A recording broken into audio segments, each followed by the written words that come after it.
Alright, this is Benton County Fire District 1 at Station 120, and we're going to be doing a walkthrough through our bay. Currently we have 3 in-service engines. This right here is going to be our support service. It's considered an engine, but it's not. So let's go through a walkthrough here. This is for if we're on like a large fire and they're out for multiple days and they are not able to eat and stuff like that. So we have people who come in and take this bus out to this fire scene, and it's basically like a massive food truck. So we got snacks here, freezers, all that type of stuff, and they come out. They're like our lunch ladies, and they take care of us because the last thing we want to do is come out of a fire and not being able to have a snack or ice cold water. And then here around us we have what we call our gear racks. Over here is going to be our captain and lieutenant gear racks, higher up chain of command.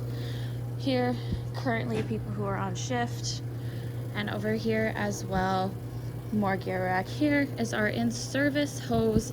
Certain hoses are used for different fires. Here up top are going to be our single jacket hose. These are used for wildland fires, usually our 1-inch fires. Here are going to be our 2.5. Bigger the hose, the more the water. Okay. Here we use for our booster lines and tag lines. These are usually charged on a wildland engine that we will show later. And then just more hose here. Over here we have, there's no specific name for it. This is where we fill our O2 bottles. We're able to pump our own and refill our own O2. Over here is just another tool station. Here's where we at 120 can wash our gear for the entire district, and this is one of the dryers for it. And of course we have a pop machine because we gotta treat ourselves every once in a while. Alright, and moving over, this is going to be our wildland engine. This is our truck that is able to go through difficult terrain. This is what we're currently using the most because this is wildland season. Here we have some wildland gear that we have when we have to gear up for fires. This is what we're calling the booster line and the tag line. This is what we use to pull off the truck and actively fight the fire. Let's take a look on the inside of this here. So in the inside of the truck, big step up, but what we have is our pump panel here. This is going to be showing us the pressure which we're pumping with our generator, which is in the back. Our radio system, this controls the camera in the front of the engine here. Some cameras, backup camera, obviously some radios, and some gear in the back. Pretty simple, pretty similar to a Dodge Ram pickup as what it is. Moving around this engine, we've got different supply compartments. This is going to be our tool compartment. We have different types of tools to do different types of things. McLeods are for mopping up, so on and so forth. Extra hose line for filling up our tank. Chocks for chalking. Here we have our engine constantly in the bay, hooked up to a power source and air source. So this constantly keeps our tire pressure at a certain amount and makes sure that the battery is always charged on the engine. In this compartment, I'll show, we also have more tools and fittings. This is just going to be our life vest and supply hose line. Over here we have what we call a trip torch. And these trip torches are used for actively fighting a fire. Now the rest, we're just going to go through some compartments here. This is going to be more supplies, tools, and fittings.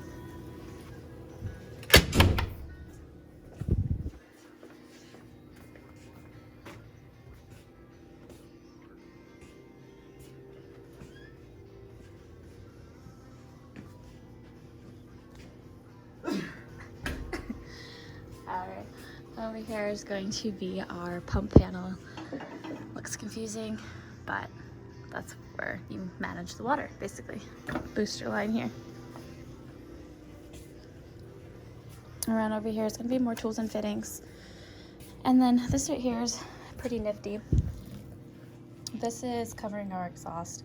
So when we do start an engine here, the exhaust will not be produced inside of the room, but rather in here and out through those tubings there. This limits the risk of cancer.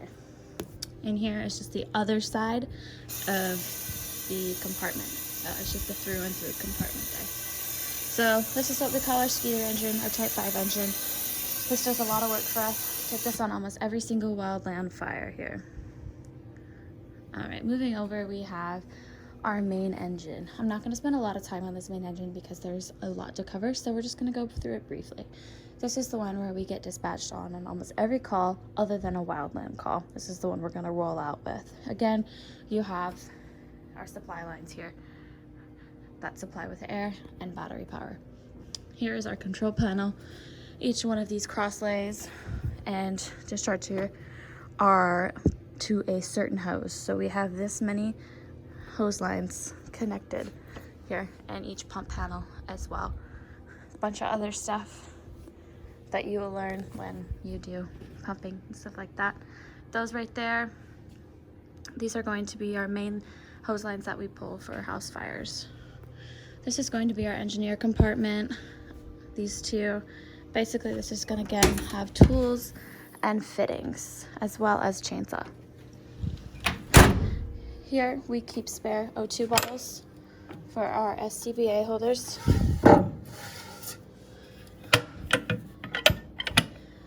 And then just more compartments here around the truck. In the back of the truck we also have more hose line here, which you can control from the pump panel. Back here we're going to have more tools, supplies, and fittings. This is going to be our what we call our combi jaws of life. This is what they use to pry open car doors, things like that. And then we also have things for wildland in case we do need those. Moving on over to the other side, it's fairly similar. More compartments with generators here, things like that.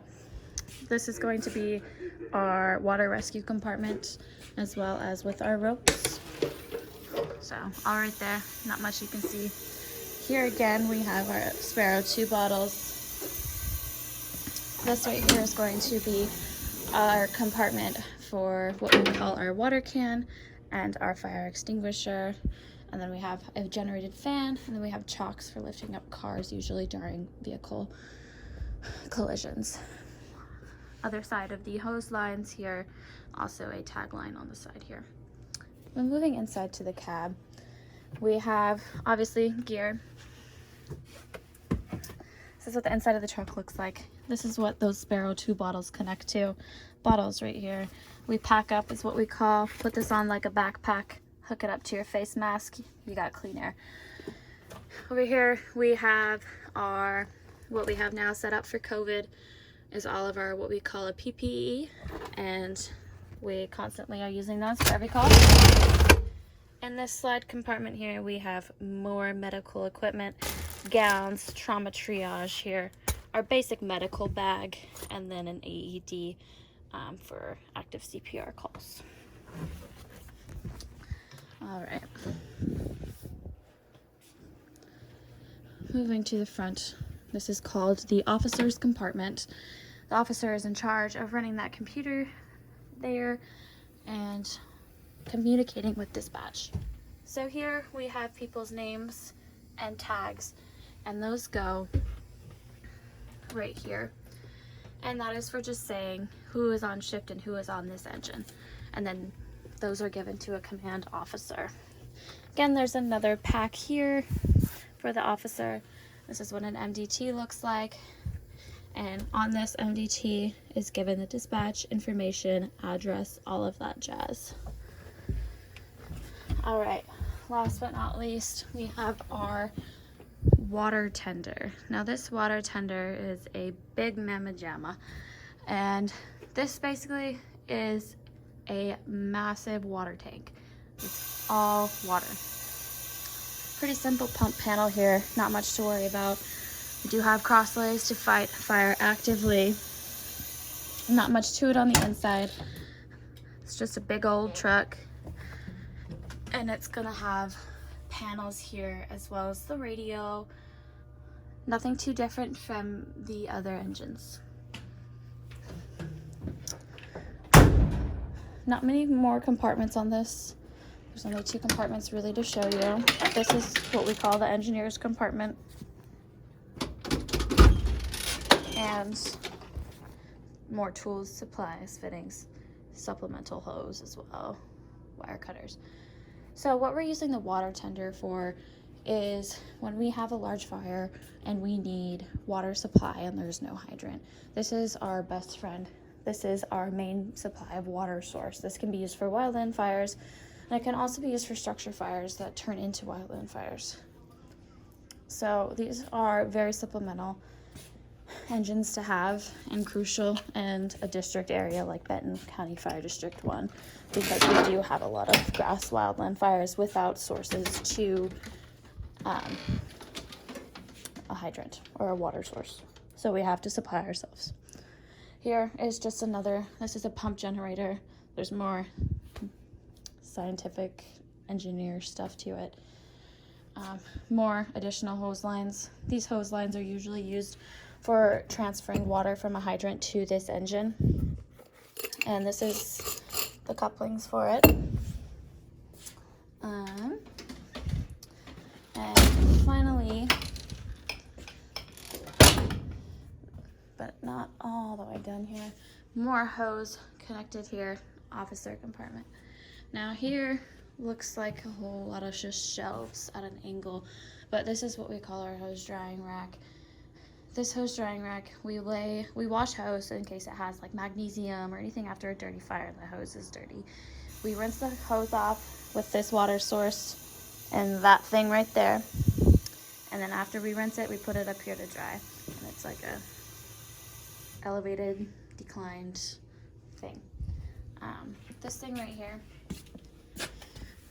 water goes in, shoots through here, and you pull the hose through, and it's able to clean the hose.